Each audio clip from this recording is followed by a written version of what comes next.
the man with too many eyes. Visiting Athelhampton House was the final thing on my holiday agenda that day, and it being winter, it was already dark by the time I arrived.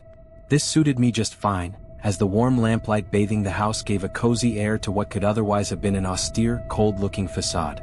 I entered the building through an oak and marble hallway and meandered from royal bedrooms to grand dining rooms, following the route laid out in the visitor's pamphlet. Everything is digital nowadays, of course. No more running out of film or waiting to have your prints developed.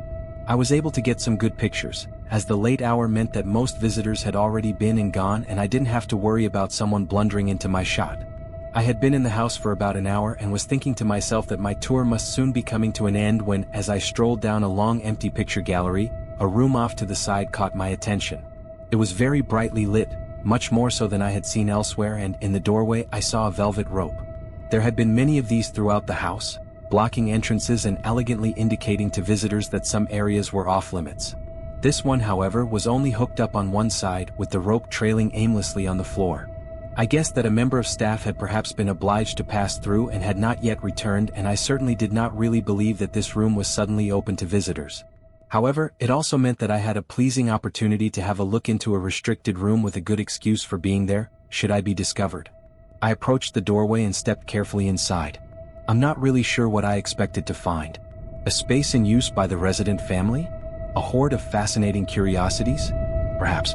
However, to my slight disappointment, the room was empty. There was a wooden door in front of me, slightly ajar, and on the wall to my left, another doorway was blocked by an iron grate bolted securely to the stone. I looked at it, puzzled. From markings on the stonework beside the doorway, it seemed as though a normal door had once hung here. Why it had been replaced with this ugly lump of metalwork, I couldn't begin to guess. On the other side of the grate was a short, narrow hallway, also brightly lit and bare. After a short distance, it dropped away down a staircase to who knows where? Servants' quarters, perhaps? A cellar? A dungeon? Did stately homes have dungeons? Probably not. I walked over and peered through the bars, standing on my tiptoes to see if I could see any distance down the stairs. And then I nearly jumped out of my skin when a voice behind me said, "Careful, love." I spun around and saw an elderly lady standing by the door that had been left open. She was dressed in the same blue shirt as other members of staff that I'd seen, and wore a small name tag that introduced her as Margaret. "Oh, I'm sorry," I said, blushing a little. "Am I not supposed to be in here? It's just that, the rope," I gestured a little pathetically towards the doorway in my excuse.